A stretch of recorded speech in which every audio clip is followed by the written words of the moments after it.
Muy bien, muchas gracias a todos por la asistencia puntual. Vamos a dar inicio a la actividad que tenemos planificada hoy. Te doy la bienvenida, Brian. Gracias por este espacio que vamos a construir en este momento. Este webinar está orientado hacia un curso de educación continua de la carrera de Psicología Clínica de la Facultad de Psicología, Educación y Comunicación. Este curso que Brian va a iniciarlo este fin de semana se llama Bases biológicas de la drogodependencias, una mirada hacia la clínica. El objetivo de este curso no reglado es incorporar fundamentos psiconeurobiológicos básicos sobre las drogodependencias orientados a su articulación con la psicología. Em, Aún las inscripciones están abiertas y hay descuentos para las personas que están asistiendo a esta actividad de hoy. Si alguien necesita información, me puede escribir vía interna a través del chat de Zoom, y podemos pasarle la información necesaria para que puedan registrarse a este curso de formación continua no reglado. Bueno, te voy a hacer la presentación, Brian. Él es psicólogo clínico de la Universidad Católica de Santiago de Guayaquil, en donde también obtuvo una maestría en psicoanálisis de educación. Posterior a ello, se ha formado a través de una maestría universitaria en psicofarmacología y drogas de abuso por la Universidad Complutense de Madrid. Actualmente, Brian es coordinador del programa de prevención de consumos de sustancias de la Junta de Beneficencia de Guayaquil. Ha trabajado como docente universitario en la carrera de Psicología General y Clínica. Ha sido coordinador de los departamentos de Consejería Estudiantil y tiene experiencia en centros terapéuticos de adicciones y atiende también en consulta clínica privada.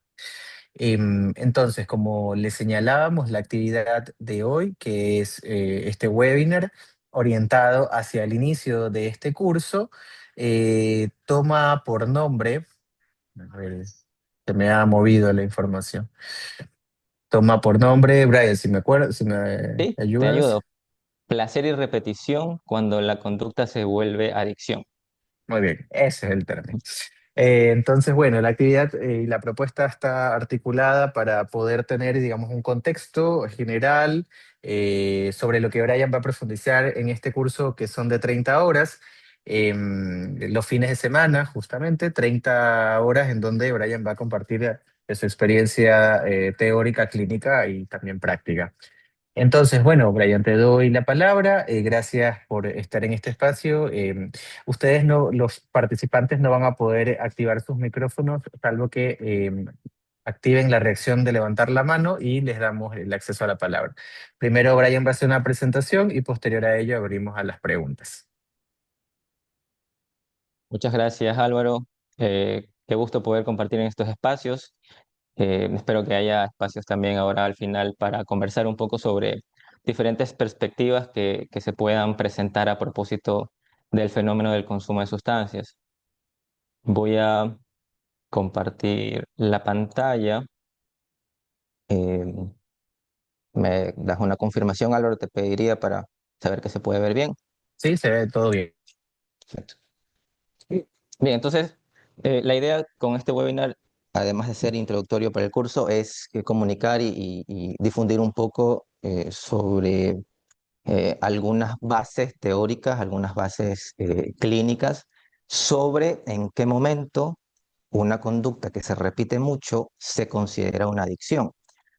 Más o menos podemos empezar a ir marcando algunas líneas en cuanto a lo que sería patológico, en cuanto a lo que sería todavía sano, y por qué algo se considera en algún momento adictivo y otras cosas no. Bien, quisiera que la pregunta que nos guíe un poco en relación a esta problemática sea que si es que sabemos que algo hace mal, independientemente de si es que es un objeto, una sustancia psicoactiva, una droga recreativa, o una conducta que nosotros estemos realizando de manera repetida, ¿por qué lo seguimos haciendo? ¿Por qué una persona haría algo que claramente perjudica su bienestar emocional, su bienestar psicológico, su bienestar físico inclusive? Entonces, como primera premisa, que me parece que es importante que tomemos en consideración, es que eh, pues existen actividades que realizamos de manera continua que tienen una función de generar un placer. Em, la razón por la que realizaríamos esto es que hay una funcionalidad en en esa conducta, en ese acto, en realizar una acción, en consumir un objeto, y eso es constitutivo de la subjetividad, porque el ser humano pues solamente puede funcionar adecuadamente, solamente puede eh, eh, sobrevivir, digamos, en el entorno en el que se encuentra atravesar escenarios estresantes si es que realiza estas actividades. Podemos irnos desde situaciones o actividades que son muy básicas y muy propias de la supervivencia, como el alimentarse o el beber. Si es que no buscamos alimento, si es que no tomamos bebida, pues vamos a morir, ¿no? Pero luego hay conductas y hay aproximaciones a acciones que realmente no suponen una supervivencia, pero que permiten el funcionamiento tanto en escenarios sociales como en escenarios laborales o relacionales en general.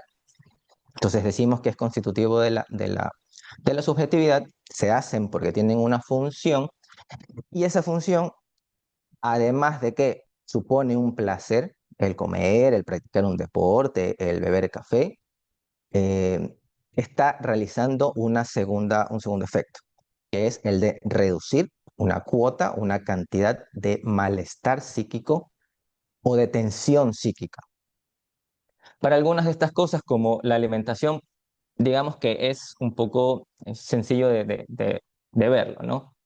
Si es que yo no como, me ruge el estómago, si es que yo no como, me duele, si es que yo no como, me debilito, me da sueño, y por tanto, ese malestar o esa tensión psíquica se satisface a propósito de que yo entro en contacto con este alimento que es una especie de reforzador. Pero luego hay otras conductas u otras sustancias u otros objetos con los cuales nos conectamos, nos vinculamos, que no tienen una función o una utilidad, digamos, muy manifiesta o muy clara. Por ejemplo, eh, alguien puede simplemente dedicarse a practicar un baile y no es que alguien vaya a morir o a vivir, digamos, más tiempo, bueno, de hecho sí, pero no hay un beneficio directo en la salud por practicar videojuegos o por tener una conversación entre amigos. Y lo que termina ocurriendo acá es que hay una utilidad un poco menos directa, menos biológica, pero igual de importante para la persona, que genera además eh, esta cuota de placer dentro del cerebro y dentro de la subjetividad. Perdón un momento.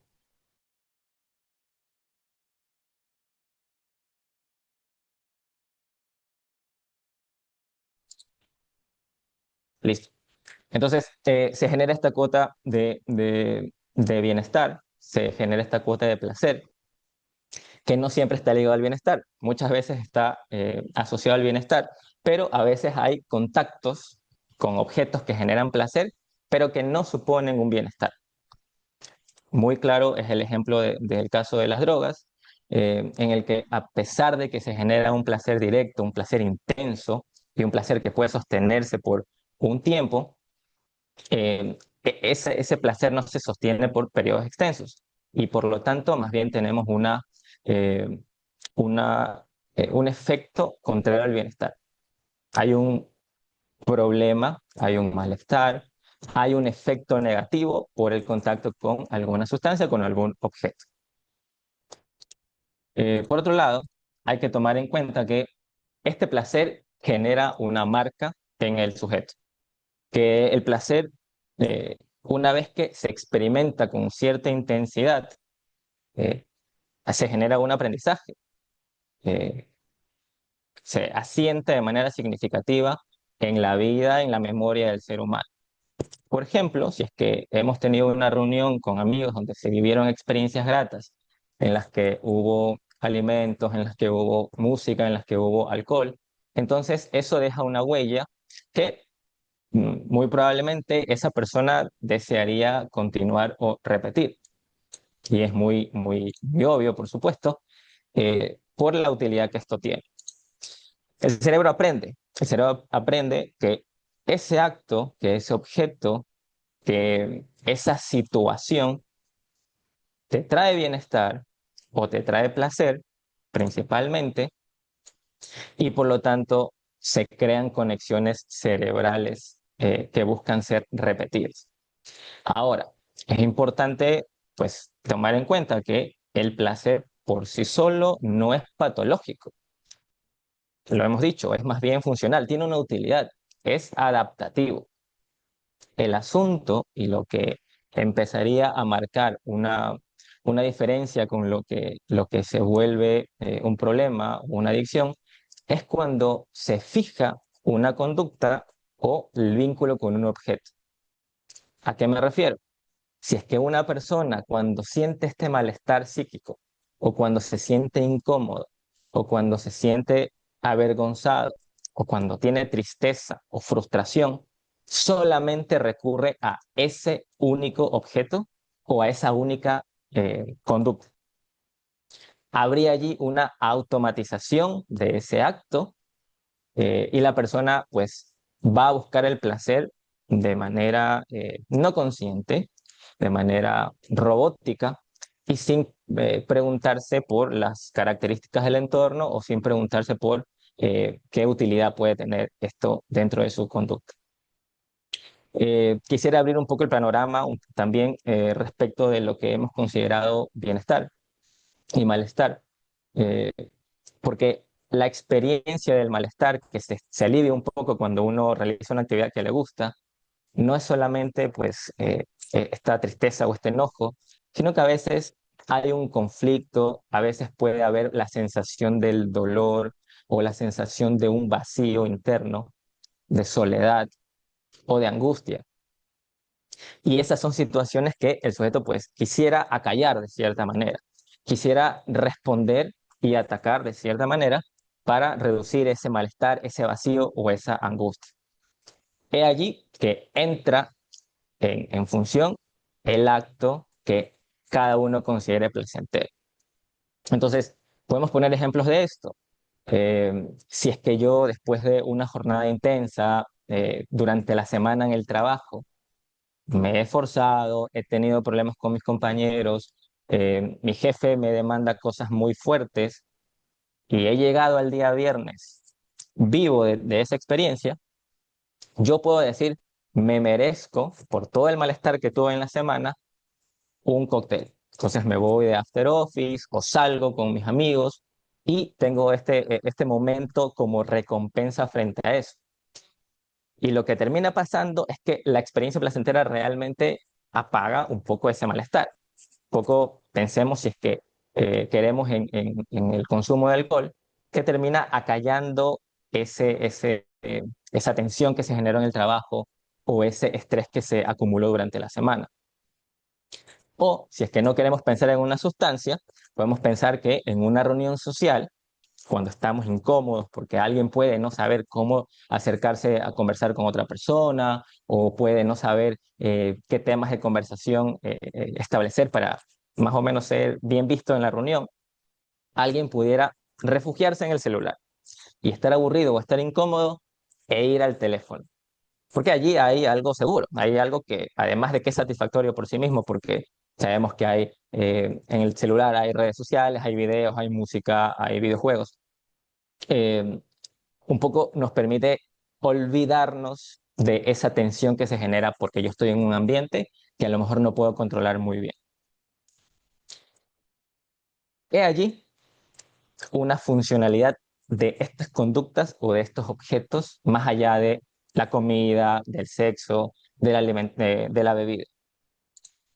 Eh, pero una vez que empezamos a encontrar que hay una experiencia satisfactoria en una conducta específica, decía yo, se establecen eh, unos, un registro cerebral y por lo tanto la persona dice, si esto me funciona para sentirme mejor o para sentirme menos mal o para sentir menos dolor o menos incomodidad, entonces voy a repetirlo. Y se asegura de repetirlo y eh, se activan ciertos circuitos que están asociados con esa creación de un hábito, con ese registro de una conducta o de un objeto o de un contexto como satisfactorio.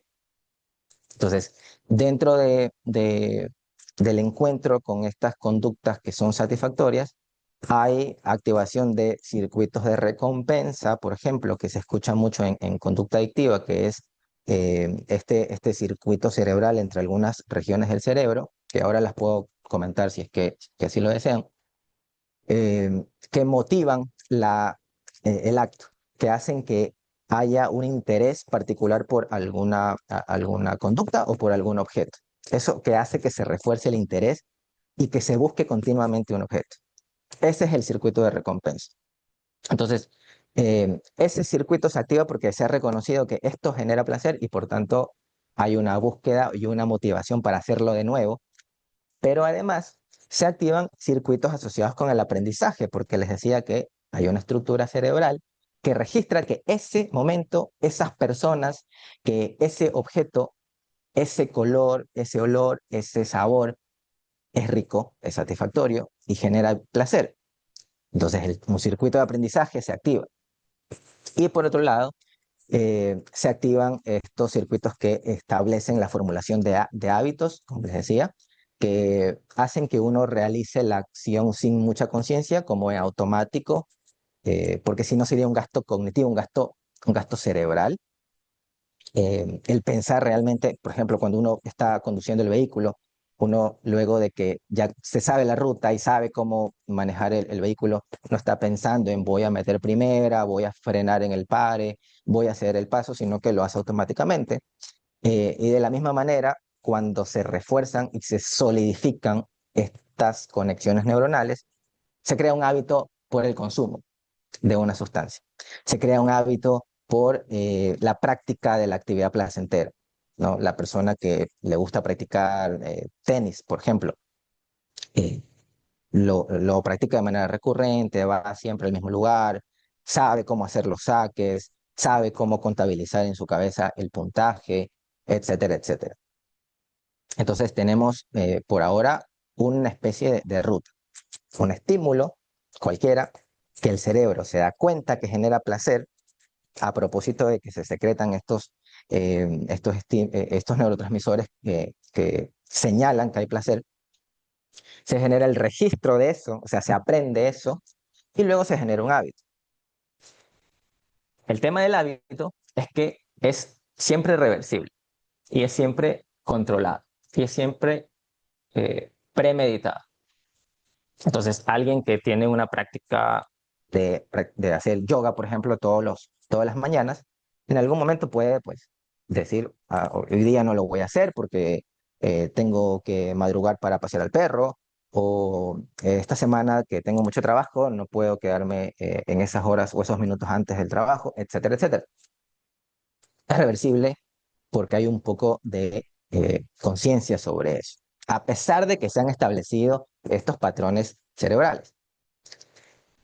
Pero habiendo partido con esa repetición en un hábito, dependiendo de algunos factores que ahora vamos a ver, eh, se puede crear una necesidad en términos neurobiológicos de entrar en contacto con ese objeto.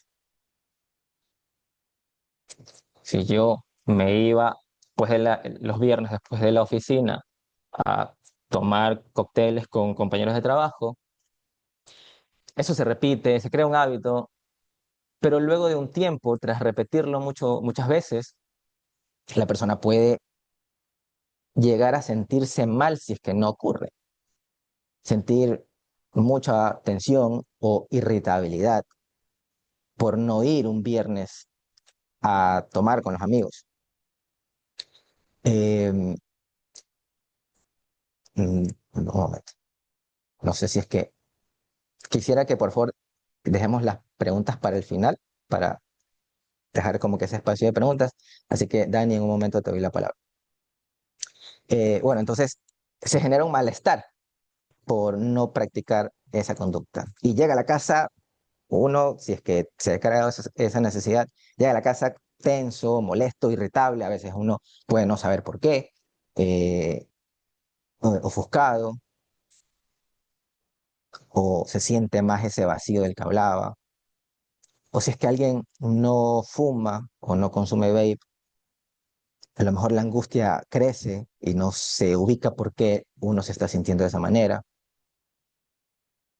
o si jugaba yo videojuegos todas las noches y esta noche no puedo hacerlo, hay un malestar creciente. Entonces, se establece una necesidad en términos neurobiológicos.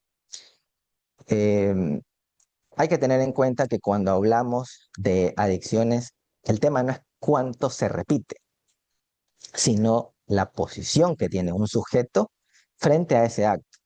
O sea, cómo ahora se ha establecido una necesidad frente a eso, ya me habla un poco de qué tan sano o qué tan patológico pudiera ser eso. Eh, no es tan sencillo que simplemente se deje de y, y, y, y eso no tenga repercusiones en la persona en las cuales se ha creado una conducta adictiva. Si es que alguien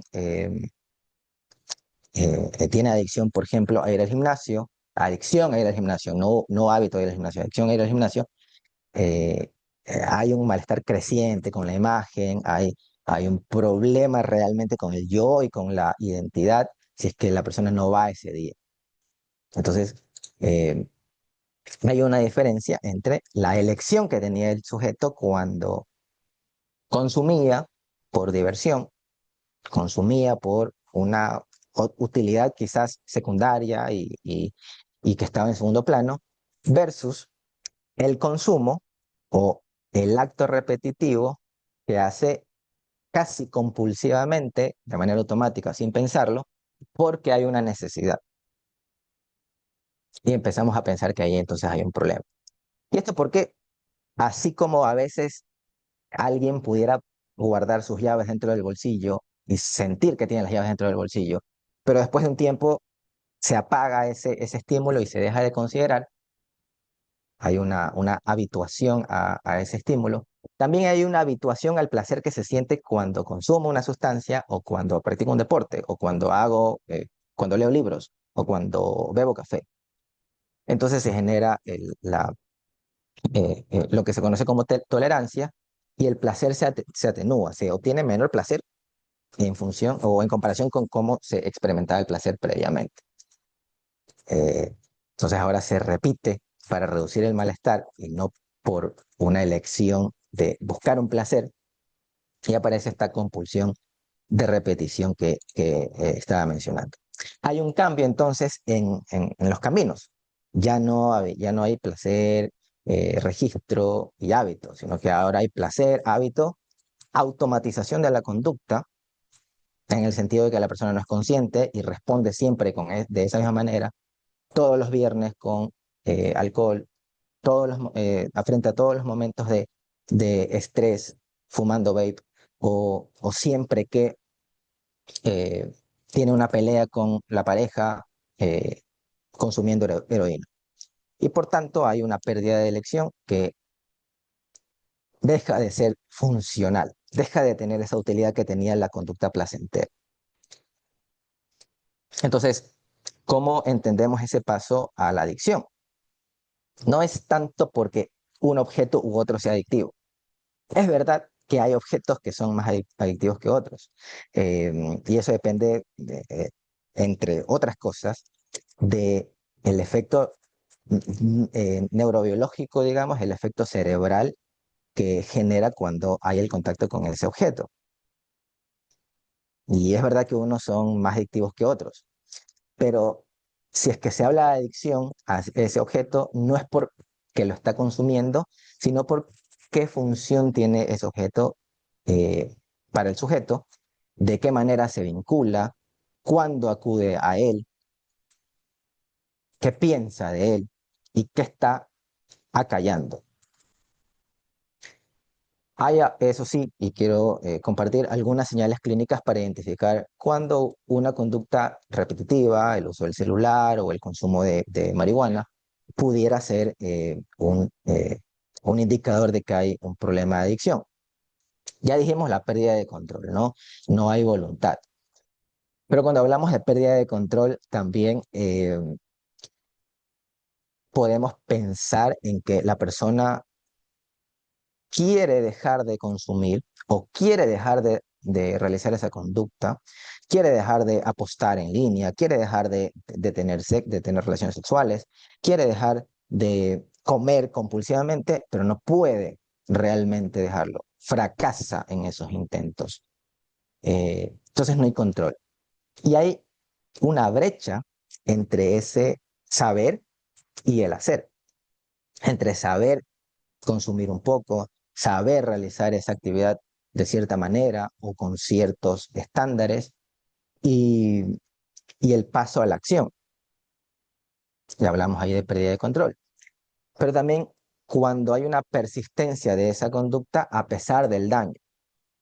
Y cuando hablamos de daño, no es solamente el daño físico que el consumo o el contacto con esa conducta le genere a la propia persona, sino por el daño en las relaciones sociales que eso le genere, por el daño en el vínculo con los hijos o en el vínculo con la pareja, o por el daño en la reputación laboral, digamos, o el descuido de las responsabilidades académicas, eh, por el daño a la construcción de la personalidad, por el daño a su integridad. Entonces, si es que la persona reconoce que eso le hace mal, se identifica, lo ve o no lo ve, pero otras personas lo señalan, pero a pesar de eso se continúa o se insiste la conducta o el consumo, entonces empezamos a considerar problemas con el consumo o con el acto. Eh, por otro lado, ya decíamos que hay un cambio entre hacer por placer versus hacer por aliviar ese malestar, por esa abstinencia o ese síndrome de abstinencia que se puede generar a propósito o a partir de, de dejar de consumir o de dejar de apostar o de dejar de tener eh, relaciones sexuales. Y hay un fenómeno que aparece en estos escenarios que se conoce como craving, que más o menos traducido al español sería la presencia de un ansia intensa por consumir, una ansia intensa por repetir eso, como un deseo incrementado y potenciado, que es invasivo, que es difícil de postergar y se focaliza en esa conducta específicamente. O sea, imaginen un antojo que alguien, cualquiera de nosotros puede decir, está caminando por la calle y dice, se me antojó una torta mojada de tal lugar y se siente ese deseo, pero en el craving es lo mismo, pero multiplicado por 100 por poner un número, pero si es que a veces no hay torta mojada, a lo mejor yo me conformo con un cupcake. Pero en el caso del craving, en las situaciones adictivas, no hay sustituto. Es específicamente por esa conducta y por ese objeto.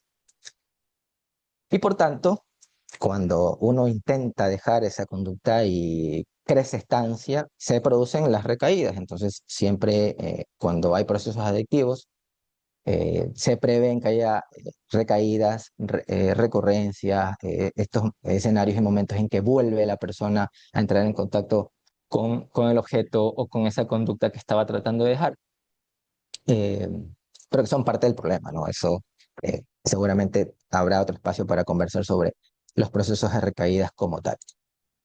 Entonces, un poco para ir cerrando, eh, luego de haber visto que, bueno, la conducta tiene una funcionalidad, el placer tiene una funcionalidad, pero que a veces se hace algo no por placer, sino por apagar un dolor, disminuir un malestar, eh, quisiera dejarles algunas ideas finales.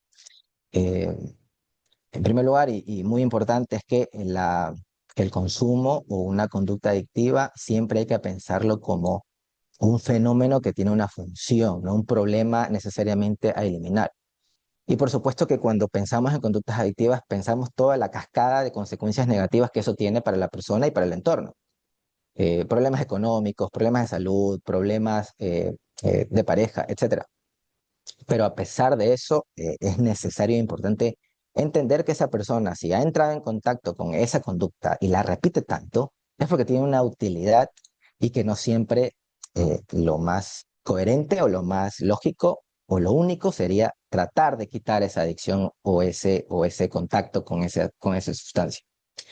Eh, y acá que cuando consideramos una adicción, que lo importante no es el objeto, sino el objetivo. ¿Para qué se hace eso? Y eso nos permite ampliar la mirada de las conductas adictivas a muchas cosas. En realidad, una persona puede responder automáticamente, taponar con ese acto o con ese objeto un malestar, aunque no sea la famosa H, aunque no sea cocaína, aunque no sea alcohol. Entonces, lo importante cuando se habla de adicciones es que se haya establecido un objetivo y una forma de vínculo. No es el qué consume, sino para qué. Y eso un poco va encaminando eh, y sirviendo como brújula en el trabajo con los pacientes, ¿no? Eh, no enfocarnos en el efecto, porque es verdad que hay intervenciones que necesitan tomar en cuenta eh, el dolor en articulaciones, los mareos, las alucinaciones que se generan cuando hay abstinencia, y está bien, pero desde el punto de vista psicológico, lo que interesa es para qué la persona hace eso, en qué momentos la persona recurre a esa actividad, por qué la repite tanto.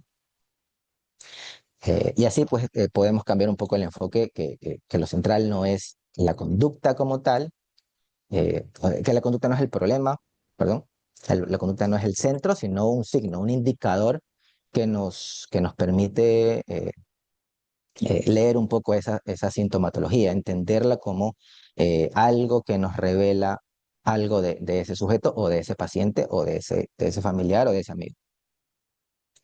Y finalmente, darle otro sentido, otro estatuto al tema de la voluntad del adicto, porque creo que es muy parte del estigma y muy parte de las posiciones moralizantes que no contribuyen al primero que al estudio del fenómeno del consumo o de la adicción, y por otro lado a la recuperación de esa persona que tiene ese problema con la conducta o con el objeto, el pensar que la persona no se recupera porque le falta fuerza de voluntad o le falta poner empeño, cuando podemos pensar que esa conducta aparece por lo menos por dos cosas y se sostiene por lo menos por dos cosas, porque hay una historia subjetiva importante y particular con esa conducta y con ese objeto, y porque se fortalecen las vías cerebrales que hacen que eso se busque.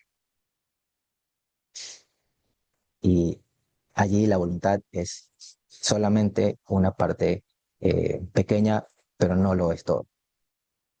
De allí que va a ser importante pues analizar estos fenómenos con una mirada no reduccionista, no pensar que solamente se necesita una atención farmacológica, no pensar que solamente se necesita una atención médica o psicológica, ni pensar que solamente la intervención debería ser con el paciente, sino que mientras ampliemos nuestra mirada y pensemos y reconozcamos que el problema de la adicción es un problema social, político, de salud, y es un problema que requiere de mucha asistencia de la red de apoyo del paciente, pues mejores efectos tendremos en esas intervenciones o en esos manejos de la situación.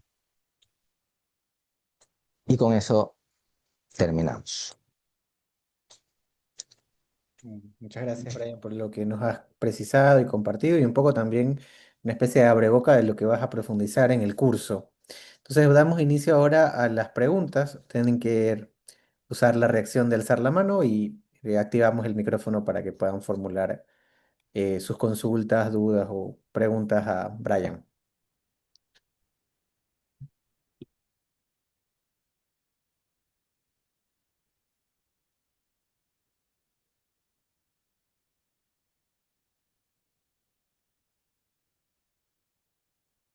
Bueno, mientras se animan, Brian, un poco a partir de la atención clínica, ¿no? Nos ha señalado que no hay que centrarse como en la conducta en sí mismo, que eso es una manifestación de algo, un signo. Como psicólogo clínico y practicante, ¿qué nos podrías como aportar en relación a esa escucha, digamos, a ese sujeto que viene con esa conducta y que, digamos, causa una serie de situaciones, conflictos, sufrimientos, digamos, hacia dónde podrías orientarnos de esa escucha y de las intervenciones clínicas terapéuticas? Sí, creo que quizás, no sé si por la mirada que tengo, voy a decir algo que es muy obvio, pero, es importantísimo escuchar y leer este síntoma. Lo decía Jessica Jara en una intervención justamente en relación a las drogas, sin asombro ni fascinación. Creo que lo retomaba otra persona, ¿no? Como no ir a escuchar ese síntoma con morbo, como para saber eh, por qué escandalizados de qué está haciendo y por qué lo repite, o por qué regresa con la misma persona, porque en esto de la repetición uno pudiera pensar como que también uno repite experiencias con las exparejas, por ejemplo, o está revisando siempre las historias de una persona.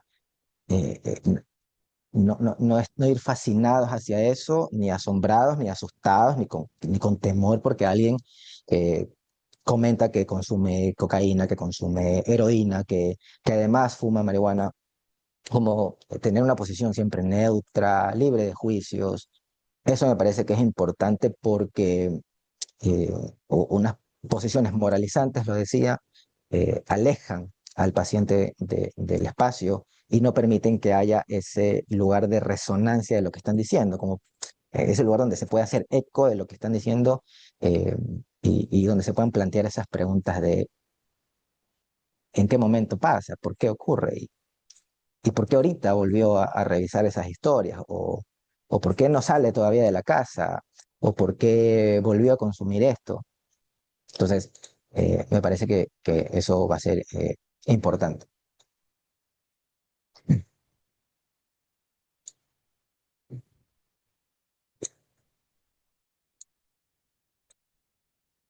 No sé si hay alguna otra pregunta por allí.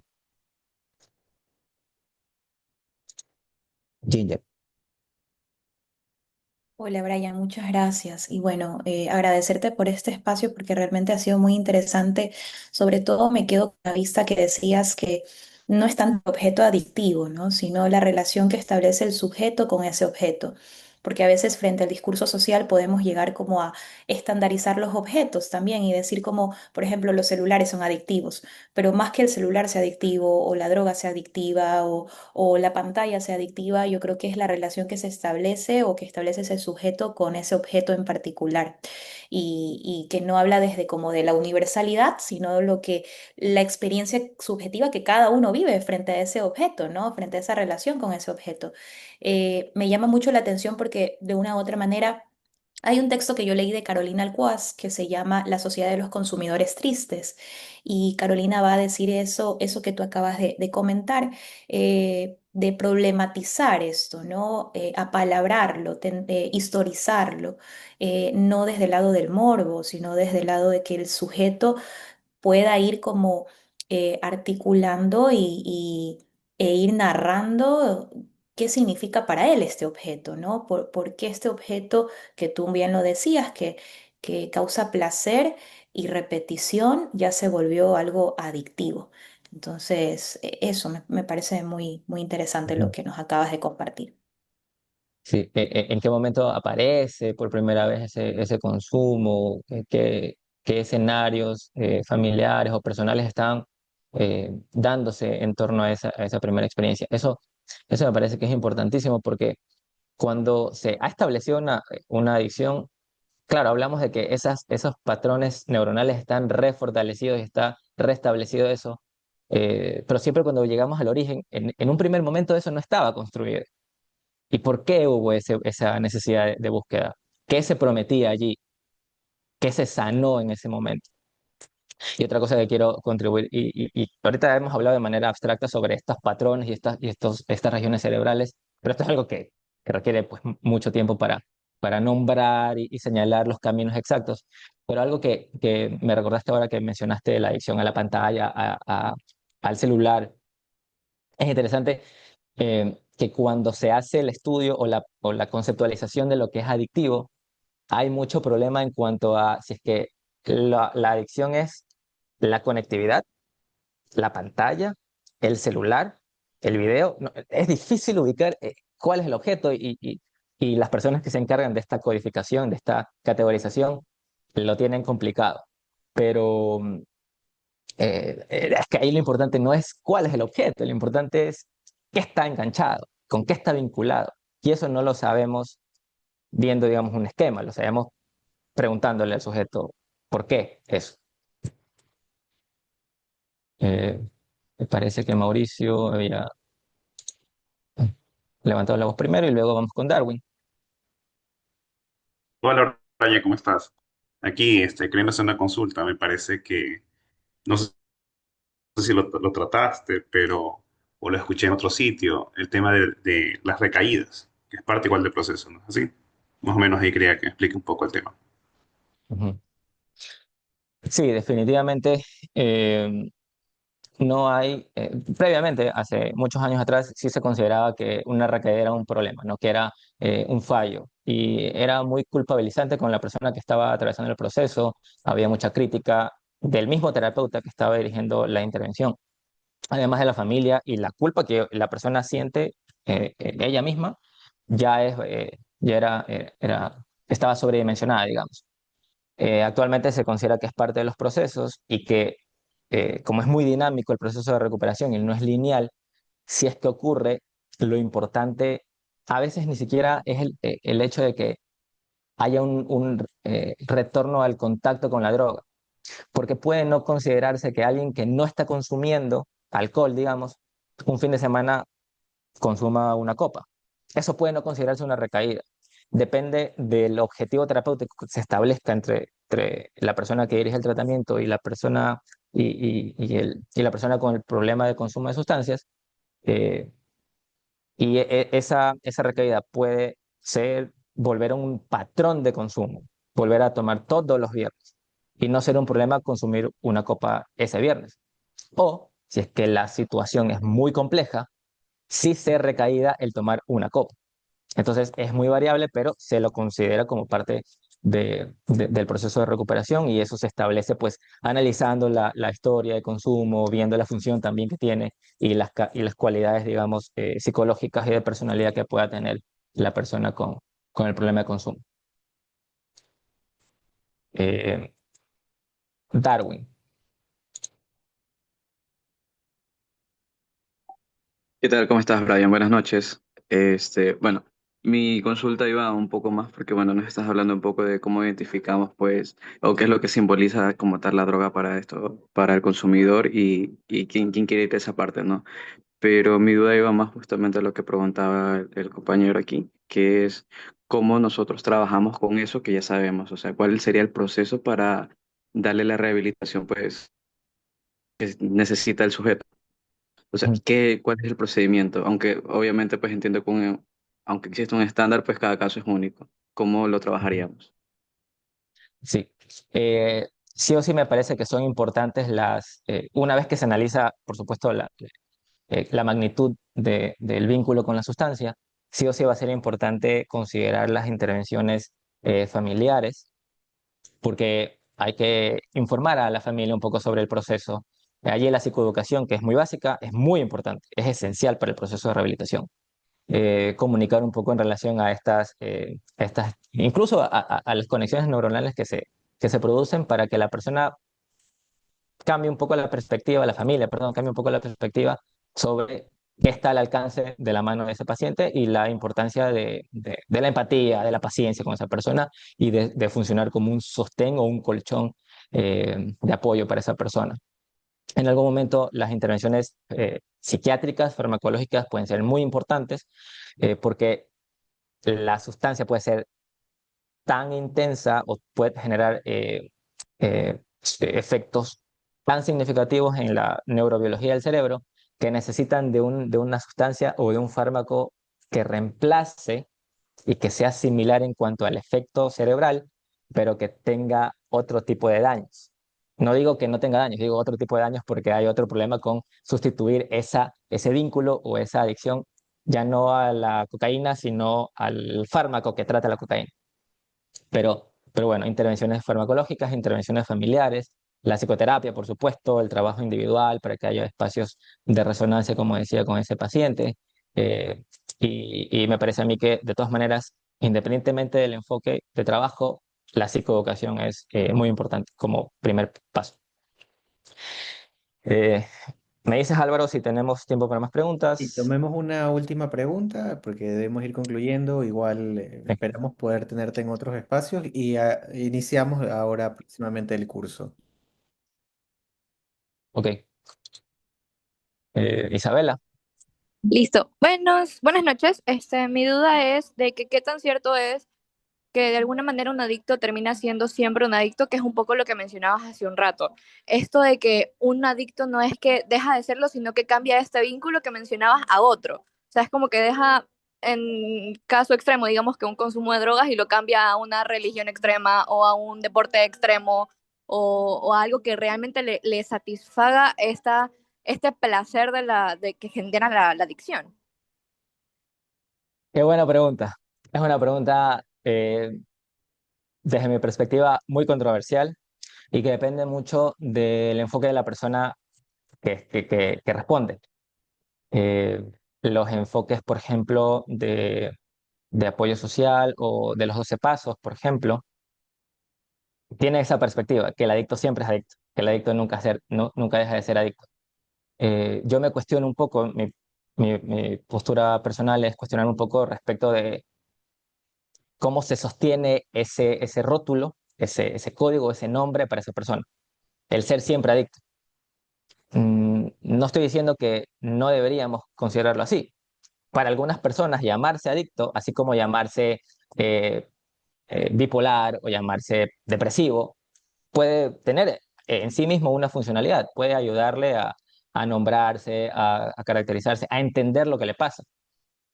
Y el nombrarse adicto a una persona puede ayudarle a recordar ese objetivo terapéutico, puede ayudarle a recordar los efectos negativos que tiene el consumo, puede ayudarle a recordar el tratamiento como tal y le puede aliviar.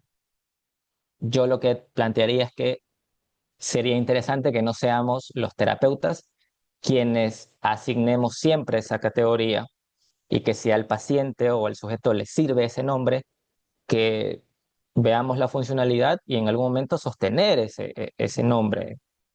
Si él dice que es adicto, bueno, trabajar con eso. Tampoco le vamos a quitar el rótulo de adicto. Si acabo de mencionar que no es que hay que quitarle la sustancia de entrada, siempre hay que analizar un poco, eh, pero como estándar, pensar que el adicto es siempre adicto, eh, creo que sería una posición un poco delicada. Lo que sí hay que considerar es que hay recuerdos que son así muy cumbre y que cuando se establece una adicción, queda esa marca neurológica latente siempre y que se puede reactivar ante estímulos eh, similares. Una canción, una persona, por ejemplo, alguien que está en proceso de recuperación, ve a ese amigo de copas y eso le reactiva la necesidad de consumo y por eso a veces se recomienda olvidar o alejarse de esos amigos. Pero, pero bueno, no se trata de lleno quitarlo ni de lleno nombrar a una persona como adicto. Son posturas.